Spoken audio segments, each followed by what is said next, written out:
What's up, people? It's me, Rizo2612's, and today I'm going to be doing a director's commentary on the Free for Heroes vs. Villains War Tournament Round 5 on all three parts from Part 1 to Part 3. So, I'm going to be explaining a couple things before this commentary starts. Like, actually, one or two things possibly, but I don't know. Anyway, I'm going to be taking a little break on working on the series for a little while because I need to continue focusing on learning some new tricks I have in store for the next round for the Free for Heroes vs. War Tournament, like the Free for Heroes vs. War Tournament Round 6, which is in productions because it's one of those test videos of mine on YouTube that's going to be showcasing some new tricks I have learned and all that stuff. And same would be said for fan-made music videos and all that stuff, and which I'll explain to you what it is in the future of my videos, starting with the next video that I'm going to upload, which is one of the first few YouTube videos that has that has started featuring some new tricks I have learned by combining two softwares into one project. So without further ado, let's get started with round 5 part 1, and it has a very interesting start to the round. So here we go. We start out with the prologue with some very good voice acting. We have Javelin as Jafar, Mara Floyd Dyke as Bowser, and later on, the rest of the cast that will be shown later will be a actress on YouTube who I found recently to do the voice of Adagio and Aria, called Jessica Palais, I think that's her name. But sorry if I mispronounce her last name incorrectly, but okay. Gore Hex, I believe that's how you say his name as well, who provided the voice of Dr. Doom. Taylor Zed, who did the voice of Maleficent and Amora the Enchantress, and later Javelin as Loki later on, and myself as Dr. Robotnik. Yes, indeed. Although, what is your plan besides leaving us on your team?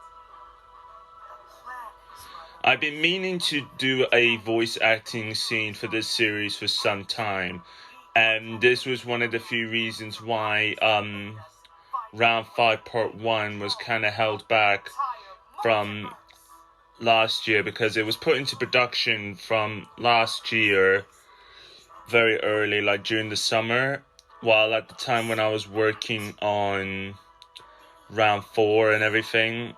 So because I was trying to do the best as I can to make the voice acting scene perfect and everything. And so I thought being ahead of schedule for when it comes to terms of voice acting like this would be perfect.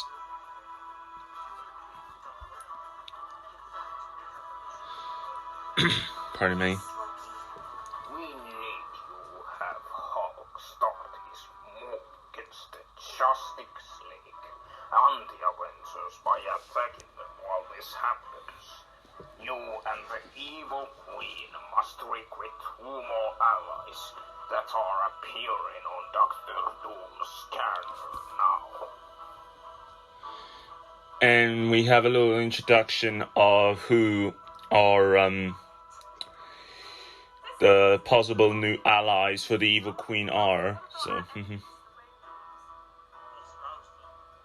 We, along with Midnight Sparkle, learned about their rivalry. I could have given Midnight Sparkle a line in this, and same with Sonata, but I didn't, so spilled milk.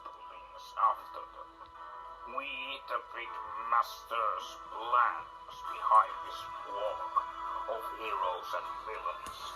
We'll watch them battle each other, and we would be victorious. I like the sound of that.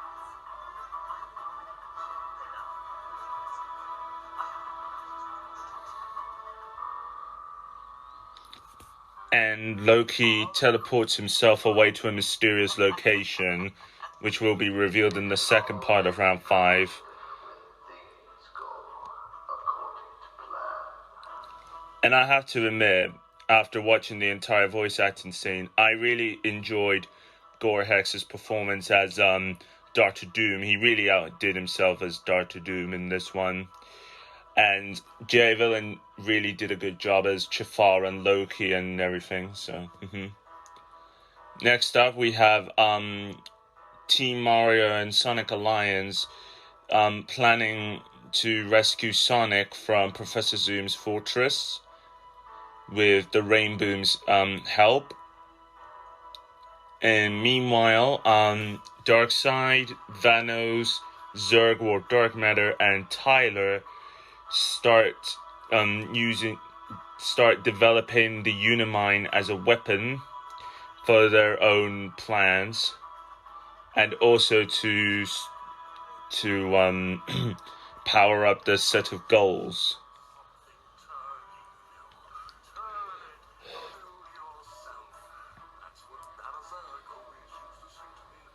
Originally, it was going to be just Zurg who turned the Unimine into a weapon, but I decided Vanos would also turn it into a weapon as well. So, yeah, it worked out pretty nicely indeed.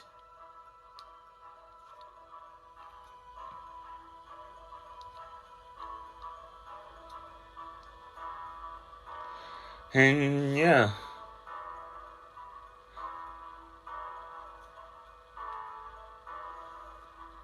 And then more Dark Matter warns them about a threat, or a possible threat to their plans, known as Galactus. And for those who are wondering what incarnation of Galactus this is the incarnation of Galactus from Silver Surfer, the animated series, which is the same cartoon I'm using for Vanos' footage. And to be honest, Galactus has a weird design, because he's the only character in 3D in the show, while the other characters are mostly hand drawn and 2D style or something like that. So yeah. And here we have the introduction to Merlin from The Sword and the Stone. And as soon as after I finished watching The Sword and the Stone for the first time, I grew fond of watching the film, and I was inspired to use the Sword and the Stone characters throughout this series. And we have him learning about the events of the war so far, and he decides to go off to gather some possible allies of his own. Meanwhile, in the Horn King's castle, we have the Horn King, Sekal Khan, Mysterio, and Sarouche plotting. And then the Horn King introduces them to Mad Madam Mim, which at first Sarouche is not impressed, but then when the Horn King tells them that with her help, it would increase their chance to find the Black Cauldron. Even though they did capture Henwin, but Henwin will return later on, eventually in the plot lines soon. And here we have the first fight to the round, Silver Surfer versus World Dark Matter. And we have Vanos teaching World Dark Matter some of his sets of goals, like the plans that he and Darkseid intend to do throughout the galaxy and conquering planets and such. And Vanos wants revenge on Silver Surfer for for ruining his plans and such from the past, and yeah. So he assigns Sword Dark Matter to defeat Silver Surfer.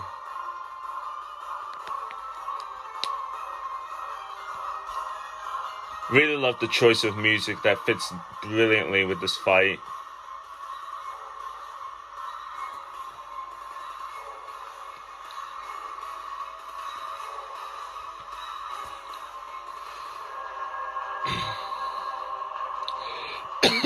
Pardon me.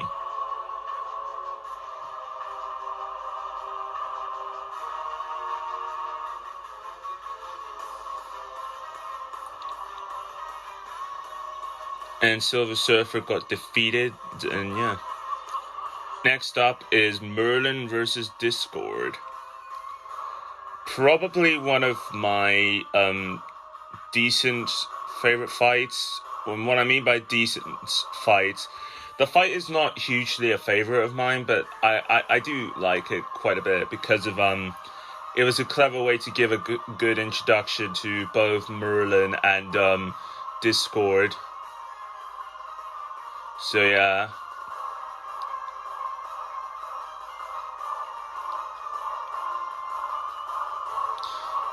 And not a lot to be said here, but although I will admit it's pretty well thought out and everything. In case you're confused by that, Merlin blew up the balloon face of Discord, and then Discord transforms Arthur into a squirrel, and he summons a wolf to eat him. And yeah.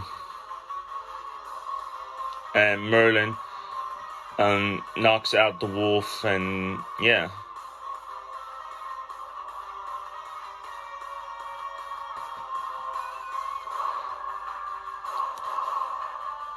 It was actually pretty well done, the way how I had Merlin transform into some different animals to try and fight Discord, but Discord outsmarts him and he leaves. And Merlin feels depressed about it. Next up is a favorite fight of mine, Starfire and Raven versus Hobgoblin. This fight was a well thought out fight I had in mind to introduce Hobgoblin in the series. Not only that he's an awesome Spider-Man villain because he was voiced by legendary Jedi Knight actor Mark Hamill, but also because I thought that it'll be a clever, interesting way to introduce Hobgoblin throughout my series. Like, at first, he used to work for the Kingpin and all that stuff. But there'll be more explaining what I have in store for him in the future. So,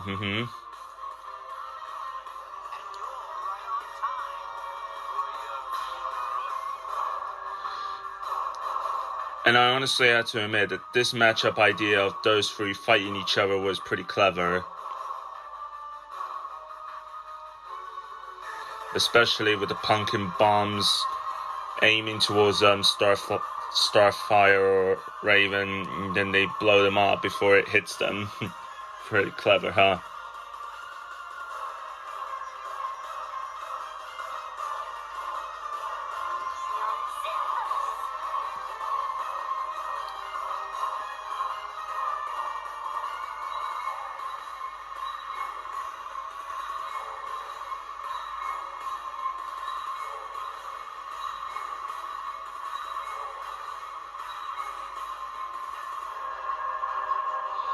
And Hobgoblin retreats because he's been outsmarted by Raven and Starfire.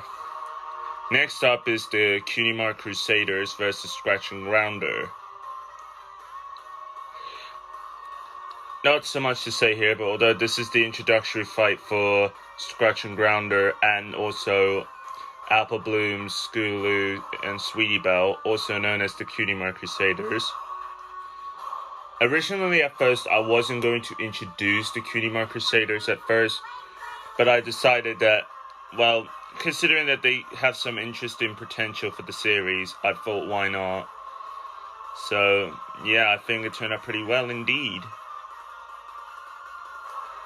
And originally, it was going to be just the Cutie Mark Crusaders fighting on their own, but at the time, I didn't have much footage of the Cutie Mark Crusaders fighting against Scratch and Grounder, so I decided to throw in Rainbow Dash, Applejack, and Rarity to save the day. And this would explain how they ended up joining Team Mario and Sonic Alliance.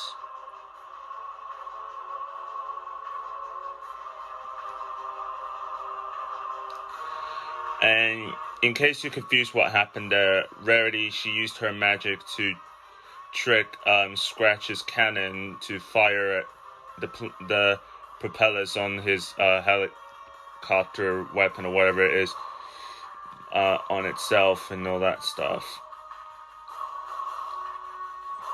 Next up is Quasimodo, Phoebus, and Esmeralda versus Kraven the Hunter.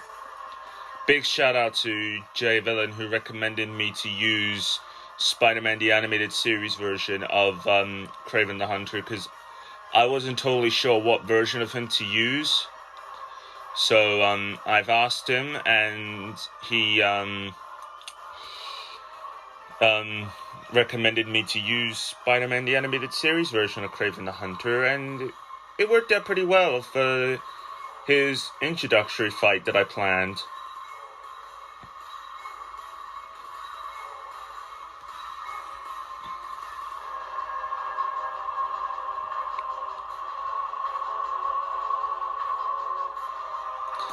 And yeah, so it was kind of tricky to end the fight at first, but I managed to find a different way of how to do it, so... Next up, Tails and Spike meet up with Sonic's friends, Knuckles and Sonia and Manic, as the three of them promise to help rescue Sonic from Professor Zoom's fortress. While on the run, Kraven the Hunter comes across a hologram of the Riddler, because the Riddler was hired by the Joker and the Green Goblin to recruit him to the criminal empire, and Kraven accepts, seeing that this is his chance to escape his punishment from Judge Clark Frollo. And meanwhile, Frollo learns about Kraven's failure to capture Quasimodo, Phoebus, and Esmeralda. And then, while he and his allies are trying to come up with more plans for their set of goals, Snively and Sleet and Dingo arrive to give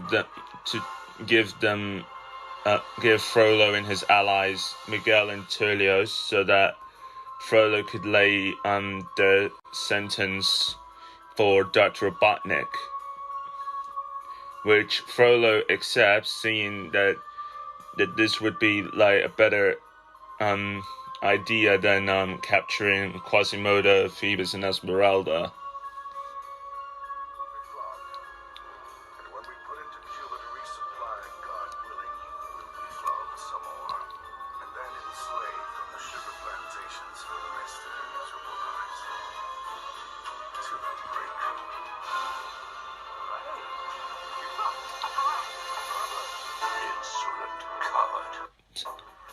Alright, we have Hal Jordan as Green Lantern versus Tyler. The reason I made this fight was because I noticed that Tyler never had his own first fight, but his forces did when they aid Darkseid to fight off against Buzz Lightyear and XR back in round 4, part 2, I believe.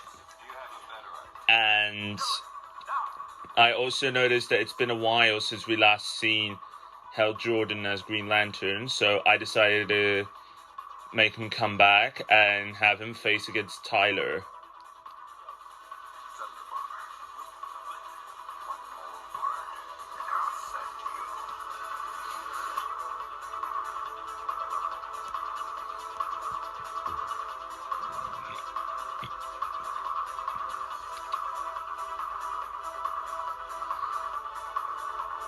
pretty enjoyed this choice of music that I chosen for this half of the round.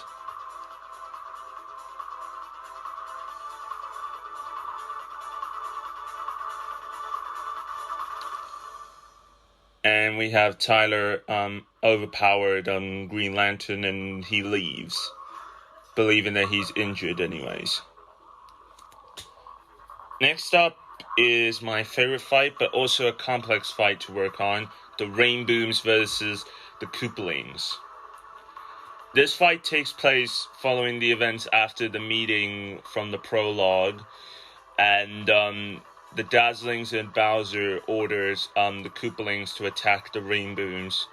And this is also the Koopalings' first fight, and also the Rainbooms' first fight, because for the Rainbooms, because I thought that they could do with an introductory fight, and the Koopalings, because I noticed that I hadn't given them like any screen time lately, so I thought this could be the first time.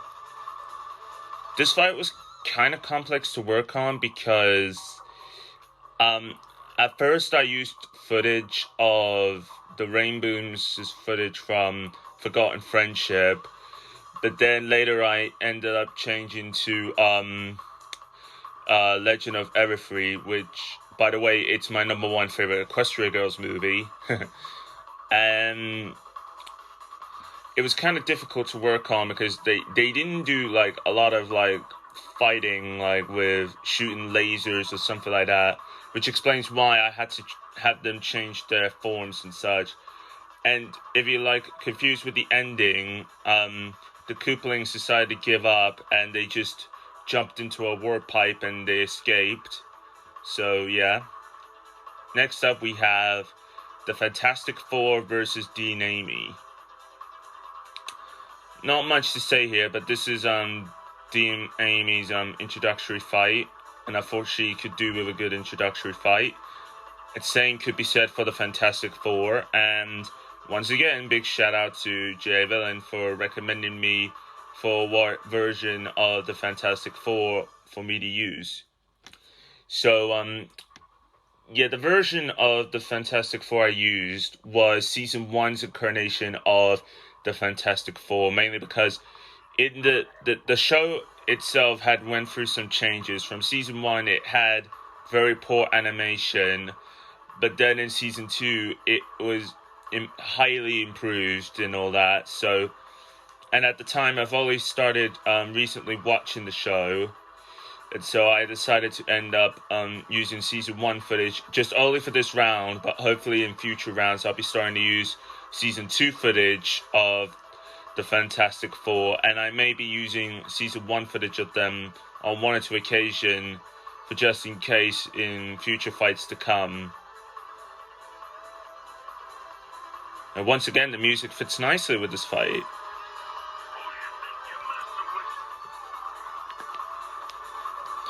And we have Dean Amy trying to blind the Thing, but it does no effect to him.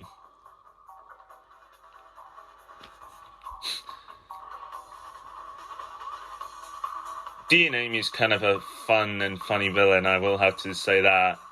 But although she's not like a huge favorite of mine, but she's quite entertaining. Anyway, here we have Princess Aurora versus the Dazzlings. Which, on the contrary, it's the very first fight for Princess Aurora and also the Dazzlings, and to be honest, I had no idea how I was going to be able to make it work until I came up with a very smart idea indeed that really paid off big time for this fight, and I honestly am so impressed with this. So, yeah.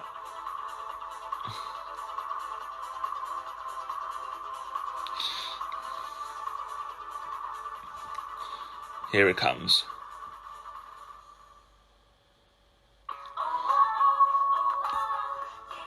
And so basically, the idea I had for this fight was that for the Dazzling's first fight and all that, which turned out to be the Dazzlings versus Princess Aurora, I had this idea that Maleficent sends them to go and capture her, to add her to the collection of captured princesses.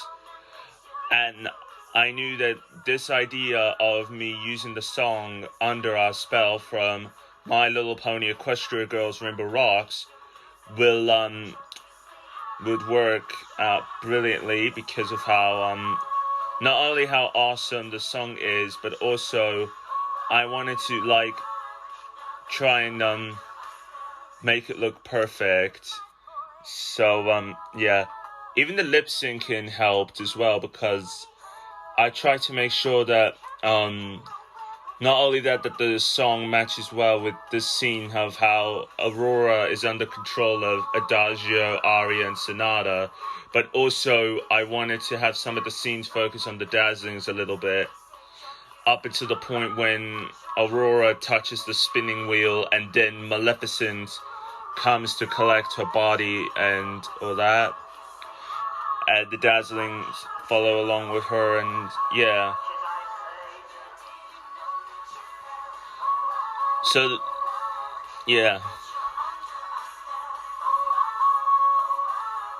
And this is like the very first time that this series has ever got a musical number and everything. But I'm not sure if I'll be doing a lot more other musical numbers throughout this series, unless if I could come up with a good opportunity for musical numbers for the series. So for the moment, we'll say that Under Our Spell is the only one that has been given a musical number for round 5, part 1. And if you were confused by the end of it, Maleficent and the Dazzlings, and along with the unconscious Princess Aurora, are teleported away. And then and we cut to the interlude where the three fairies, Flora, Flounder, and Merryweather, sorry, I'm trying to remember the names correctly. Anyway, meets up with Merlin and Arthur at Camelot, and they suggest an alliance to work together, and Merlin agrees because they know that they have to protect Princess Aurora.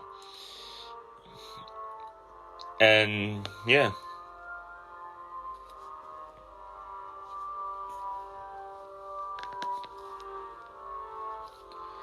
Meanwhile, in the dungeon of the Forbidden Mountains, we have Maleficent, the Dazzlings, Jafar, and Dr. Doom bringing Princess Aurora to join Jasmine and Snow White and Belle in the dungeon to fulfill the captured Disney princesses.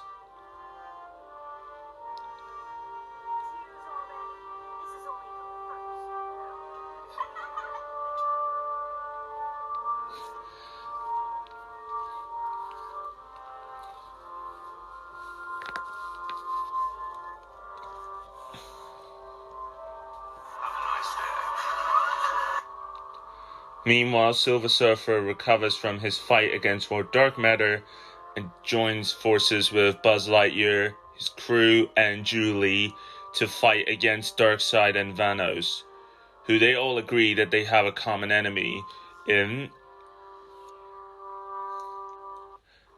And I will admit that this was a pretty smart idea I had, to have Silver Surfer team up with Buzz Lightyear and Julie, which was something that I've been thinking that it would work out brilliantly indeed. So this explains the Alliance's growing strength in numbers. And meanwhile, in Galactus's ship, Galactus receives a visit from Zurg and Lord Dark Matter. And Galactus demands to know why Zurg and Lord Dark Matter pays him a visit, because Zurg, on the behalf of Darkseid and Vanos, requests Galactus to join forces with him. But since Galactus doesn't work with anybody, and he doesn't join forces with either the heroes or villains, he forces them to retreat. Meanwhile, in Oscorp Industries, Hammerhead pays a visit to Norman Osborn for an interesting offer on his from his boss, who will be revealed who it is.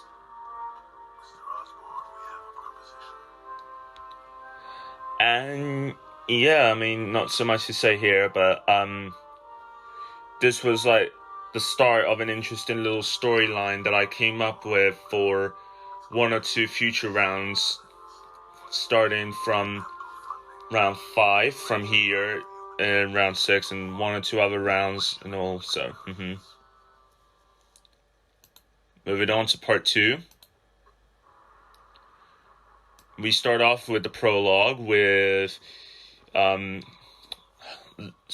Hades getting a visit from his old friend Loki, which, just like how I made it canon with Captain Hook was an old friend of Cortez and Gaston, I wanted to make it canon that Hades and Loki are like old friends, considering that they are two of my favorite villains. And the idea of bringing Hades and the other Hercules characters into the series came about when I finished watching the movie Hercules, and after watching it, I honestly was impressed with it, and that's how Hades became my second favorite Disney villain, while Captain Hook is my number 1 favorite. Anyway, back on topic. Batgirl returns, and because of I noticed that she needs a bit more development in the series, and she teams up with Huntress to investigate a new crime boss who's planning to make his presence known in the criminal underworld. And Hammerhead informs Tombstone about Norman Osborn accepts his offer. And we start off with the first fight for round 5 part 2. Manic and Sonya versus Coconuts. And we have Dr. Robotnik sending Coconuts out to capture some heroes. And Coconuts targets Sonic's brother and sister, Manic and Sonya.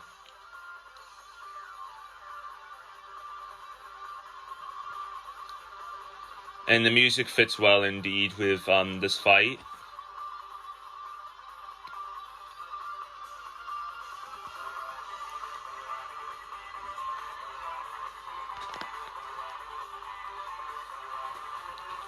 This fight was inspired by Mario and Luigi versus Coconuts from Worst Heroes vs. Villains Tournament. So, that was the reason why I created this fight of Manic and Sonya battling against Coconuts.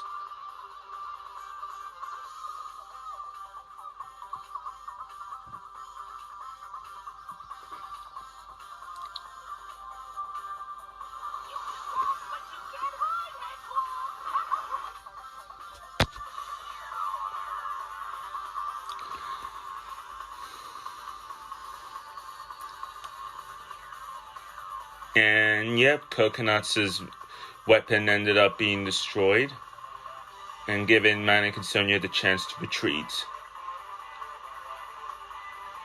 And here is Burn of Shadows 1684's first homing submission, Hercules versus Loki.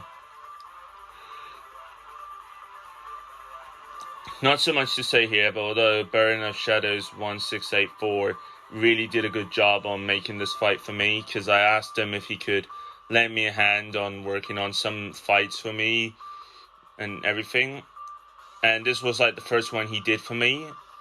And he did another fight for me, which will show up eventually in a moment or so.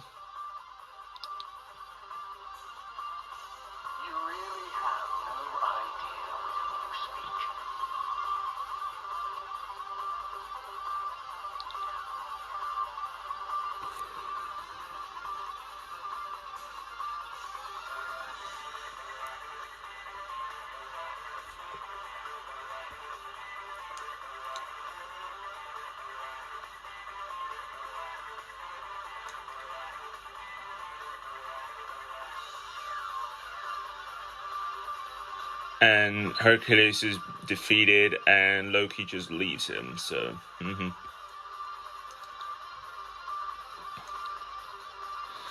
Next up is my personal favorite fight of Round 5 Part 2, which is the Punisher versus the Red Hood.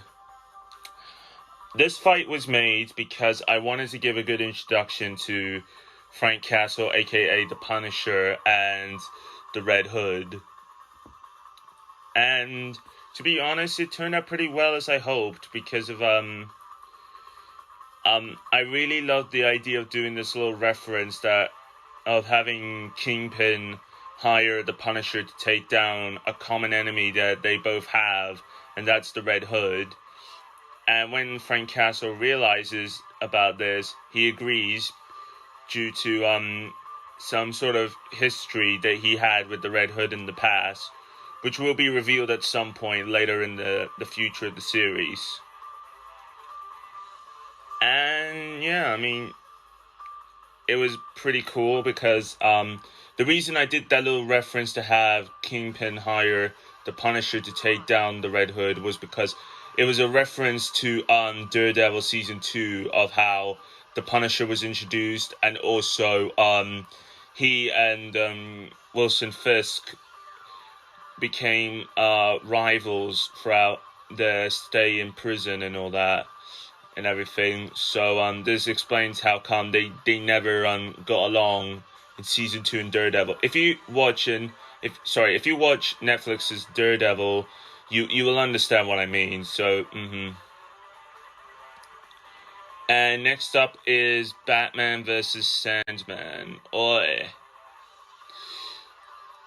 Anyways, not so much to say here, but this is the start of the first fight.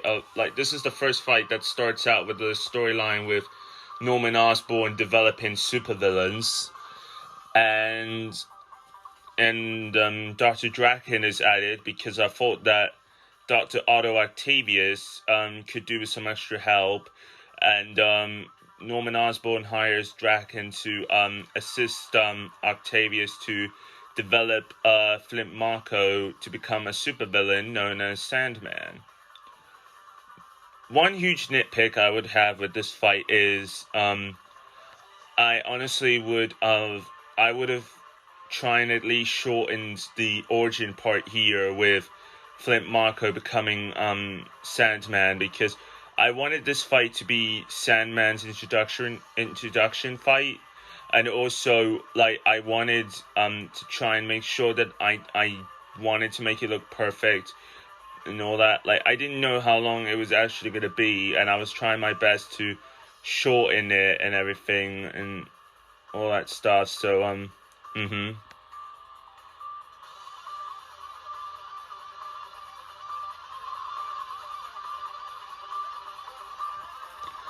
And it's pretty ironic that Sandman and Draken are in the same plot in this fight, mainly because they're both voiced by John DiMaggio and all that. John DiMaggio is one of my favorite actors to this day because of how hilarious he is as Bender from Futurama, and how entertaining he is as Dr. Draken from Kim Possible, how sinister he was as the Joker in Batman Under the Red Hood, and how epic he is as both Sandman and Hammerhead in the Spectacular Spider-Man. So yeah, and we have Draken trying to convince Sandman into working for Tombstone and the Billionaires of Crime, but Sandman decides to have things on his own way, and he escapes the car and he just goes off to rob a bank. So yeah, and this explains how he ends up encountering Batman later on.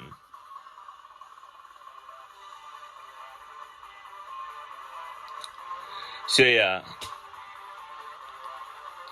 the fight was a little tricky to do, but I managed to find a way to get the fight sorted and everything. So yeah, it was totally worth it for the fight to work. And yeah,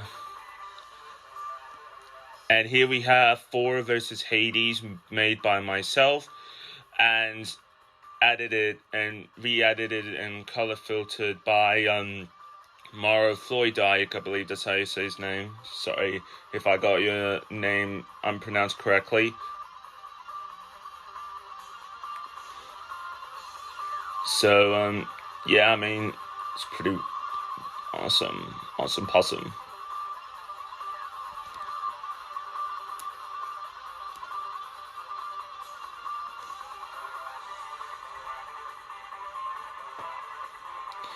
And here we have Zatanna versus the Evil Queen and the Executioner, made by Baron of Shadows 1684, which is also the second fight that I mentioned earlier that he worked on kindly for me. And yeah.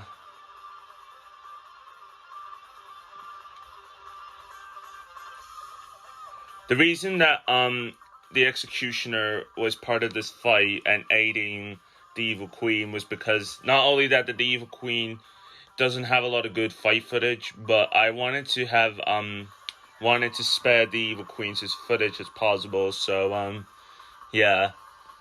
And also this fight was to introduce Zatanna because I had this idea that she could be a new ally for the Teen Titans and Kim Possible, alongside another ally of theirs as well that you will see eventually later later on, which I'll explain soon.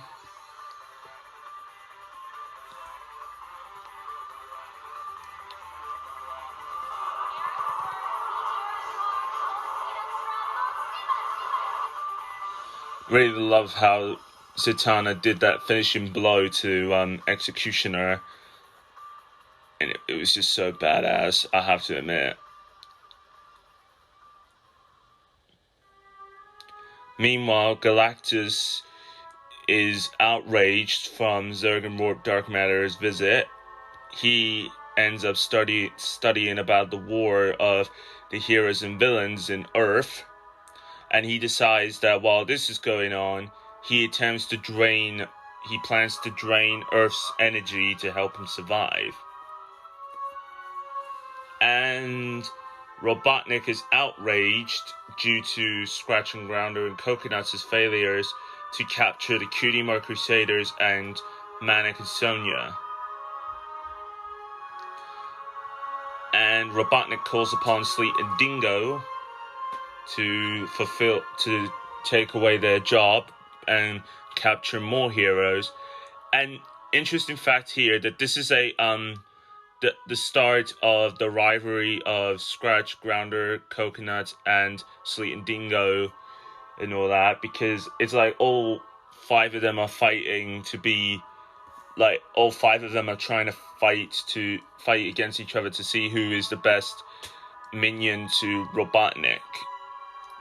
And we have the Cutie Mark Crusaders joining Team Mario and Sonic Alliance, and they explained why that they should join forces with them, and it was because they were nearly captured by Scratch and Grounder, and then Mario and his allies accept them because realizing that they could do with some extra help to get Sonic out of Professor Zoom's fortress. Elsewhere, Frank Castle, aka the Punisher, he visits his family's grave and he promises to get back at the man that took their lives, and he believes it's the Red Hood who has something to do with their deaths. So, And here we have the introduction to Silvermane and Rough Cut. And Silvermane here, he's planning to take control of the black market for his own criminal empire activities, because he noticed that during the time when the war started, nobody claimed control of the black market and all the other illegal businesses.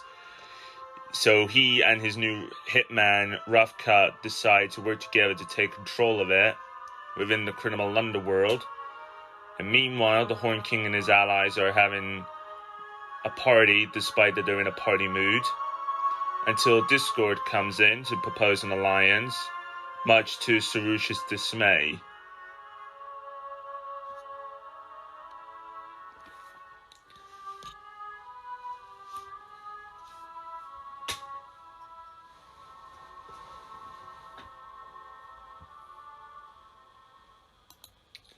Part 3, here we go. And we start off with Amora the Enchantress arriving, and she introduces the evil queen to her new allies, which are Queen Chrysalis and Brandon Quirk from Adventures of Sonic the Hedgehog.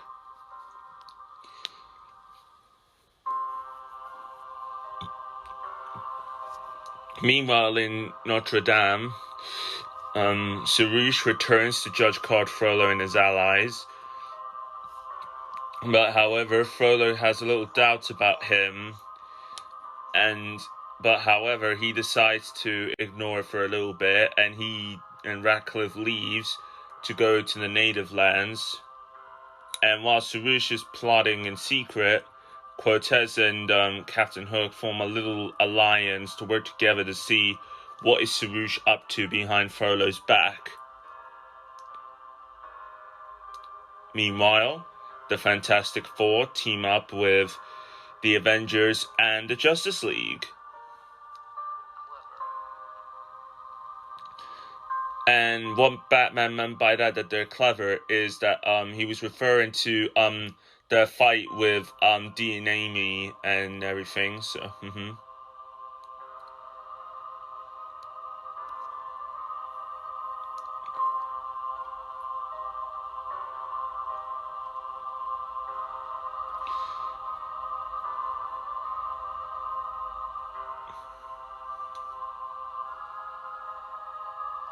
Meanwhile, Pocahontas and John Smith are worried about that they might get hunted down by Ratcliffe's forces until they encounter a cowboy named Jonah Hex, who offers an alliance to reclaim the native lands. And because he feels sorry for Pocahontas' tribe to lose their home to the hands of Ratcliffe. Meanwhile, Professor Zoom comes in to mock Sonic, but then Sonic brings up a point that his allies will find out where he is and they will bust him out of prison. Much to Professor Zoom's dismay, and he calls upon the rogues such as Captain Cold, Mirror Master, Captain Boomerang, Heat Wave, and Weather Wizard.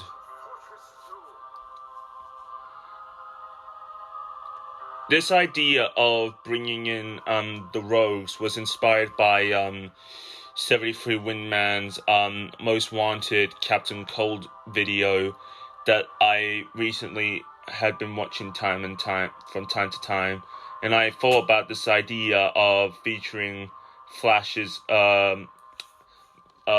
enemies, the rogues, and the idea turned out pretty well indeed. And here we have Black Canary and Green Arrow versus Duff Killigan, made by Burn of Shadows 1684. You'll need to do copy one itsy favor. Not so much to say here, although I'm very highly impressed of how well Baron worked on this fight for me, and I'm honestly impressed that he outdid himself, and yep.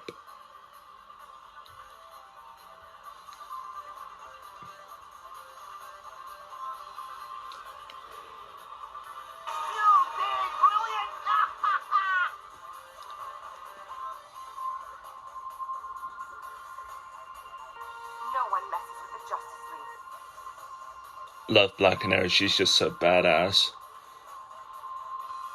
I also enjoyed Duff Killigan. He is a fun character as well.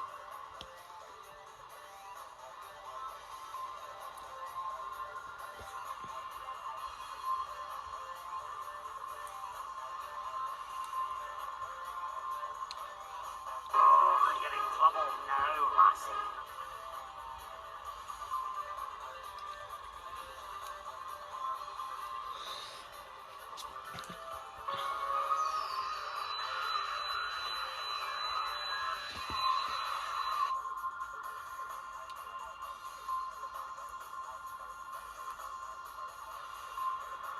Strongly advise you to stay down. And Duff Killigan is screwed. Next up is Jonah Hex versus Gaston. Ratcliffe shows George Claude Frollo the success of conquering the native lands, and Frollo's impressed, and so he and Ratcliffe decide to order Shere Khan to go. Why did I say Shere Khan? Anyway, decide to order Gaston to go and hunt down any of the any survivors from the invasion, and Gaston sees this as an opportunity to go on a little hunting trip of his own.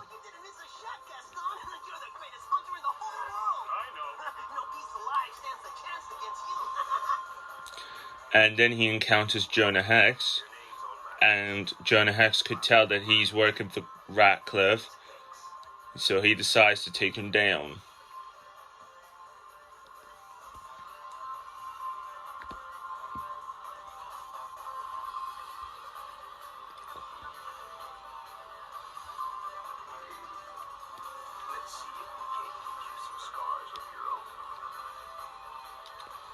Not much to say here, but although that this is a pretty interesting fight.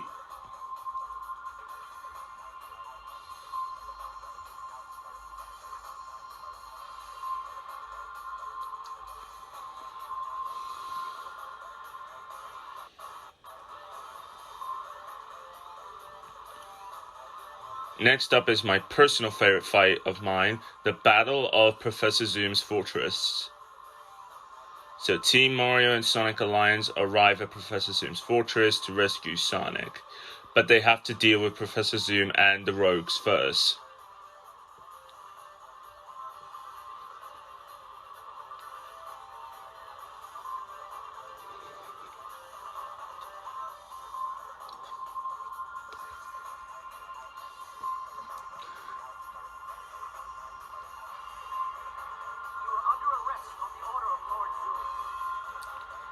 Not much to say here, but although the editing here was pretty nice.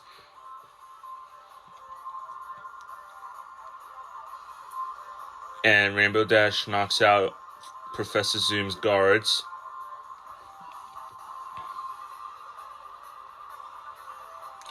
And Sonic is relieved to know that his allies have finally arrived.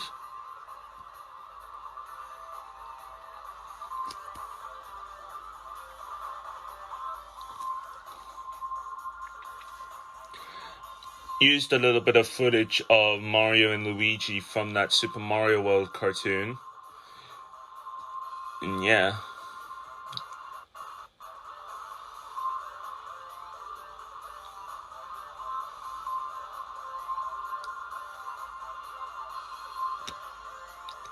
And here we have E.G., Rainbow Dash, and Manic versus Mirror Master. Originally, it was going to be Rainbow Dash who fought against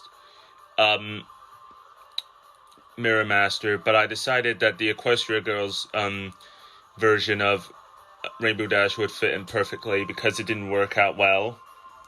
And we have Equestria Girls version of Rarity and the Cutie Crusaders free Sonic from his prison cell. And Equestria Girls Pinkie Pie manages to unfreeze Sally and Bunny out of from being frozen in ice.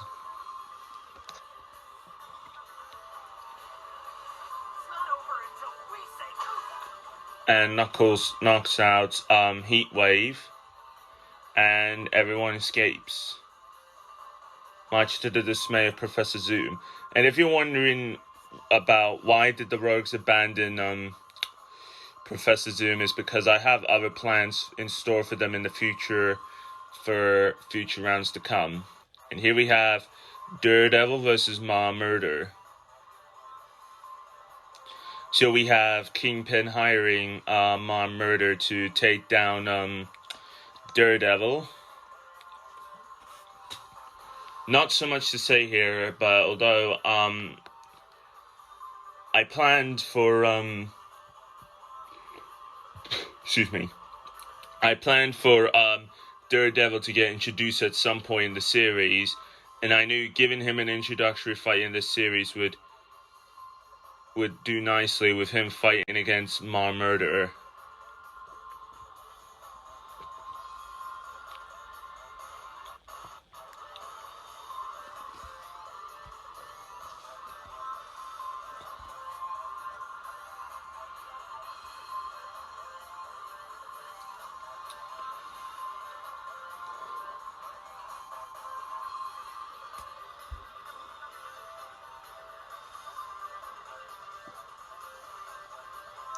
And here's Wasp, who decides to join forces with Daredevil and take out Mara Murder and her gang of thugs.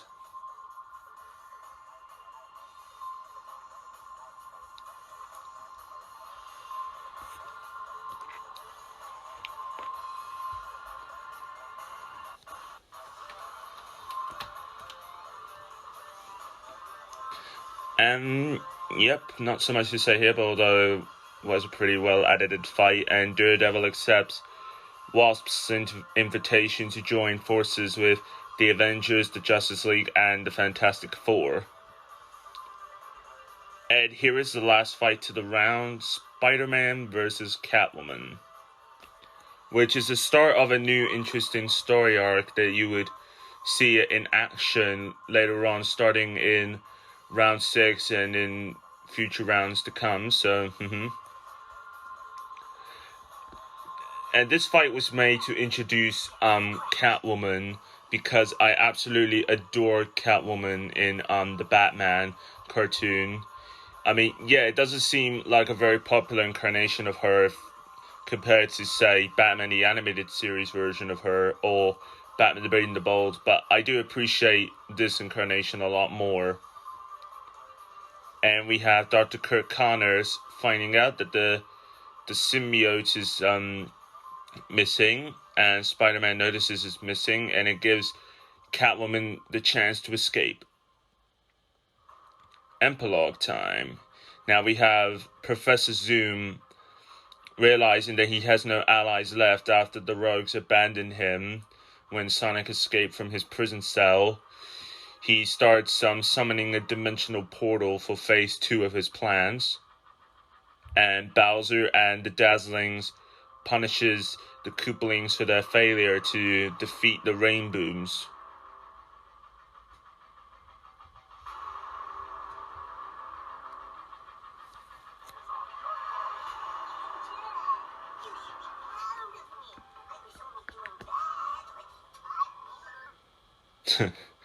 And it's just so hilarious, this part here with Adagio, like, ugh, when she had a face palm there. Meanwhile, the Punisher prepares himself to fight off against the Red Hood the next time he sees him.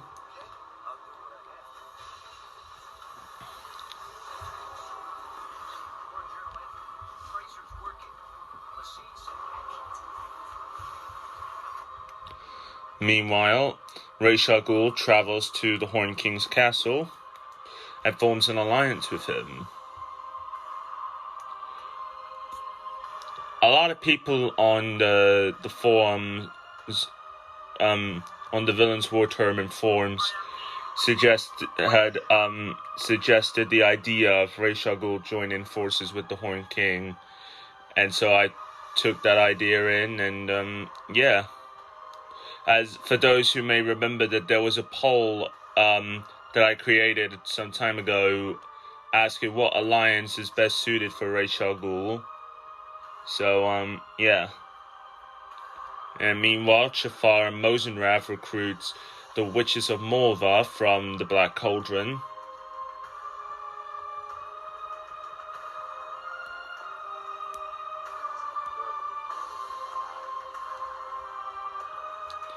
Meanwhile, Catwoman's boss turns out to be Silvermane, and he's not impressed with Catwoman returning to him empty-handed. And, yep. And meanwhile, Spider-Man returns to his allies, and then they all pointed out that he looks different because he has the symbiote suit now, and yep, which would lead to some interesting stuff. In Arkham Asylum,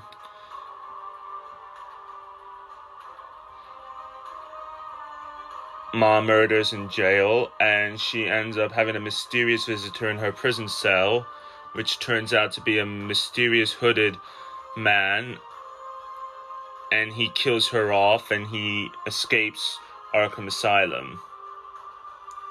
Meanwhile, Team Mario and Sonic Alliance are reassembled as they are discussing their set of goals.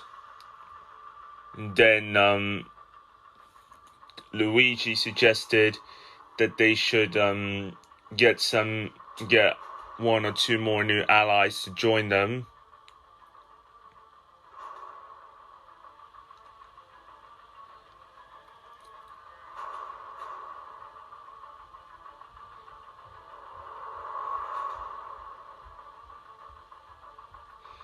Much to the interest of everyone else. Meanwhile, Hobgoblin returns back to Lex Luthor and Kingpin, and they both punish him for his failure to take down Starfire and Raven. Meanwhile, the Teen Titans and Kim Possible get a visit from Jenny Wakeman XJ9, who pose an alliance to join forces with them. This epilogue cutscene was made by Baron of Shadows 1684, and it was an idea I had in mind to bring back Jenny and have her join forces with the Teen Titans, because I thought, well, it works out perfectly and all that. So and Zatanna joins forces with the Teen Titans as well.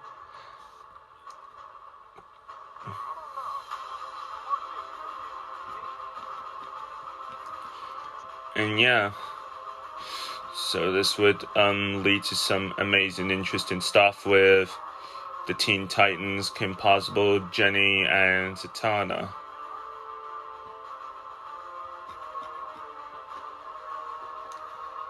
And meanwhile, the Joker and the Green Goblin have a meeting with their allies, the Riddler, Mr. Freeze, the Shocker, the Penguin, and Kraven the Hunter. And the Joker is concerned about what they are going to do next as their next move in the criminal underworld.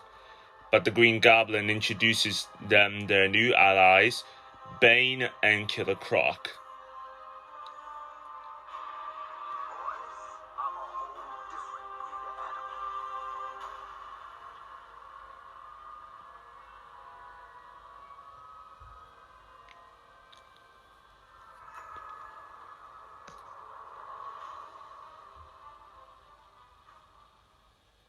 So yeah, that was my director's commentary on the Free for Heroes vs. Villains World Tournament Round 5 on all 3 parts. And God blimey, this is the longest director's commentary I've ever done.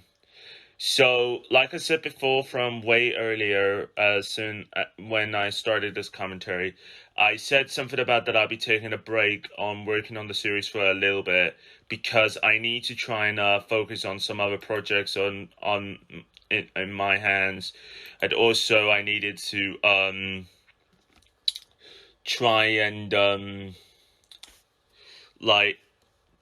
get a few things sorted and everything. And I have a lot of things in real life that needs to be dealt with and everything. So, yeah, it will be worth my while to get it all sorted. So, yeah, this has been Rizo2612, and have an awesome day.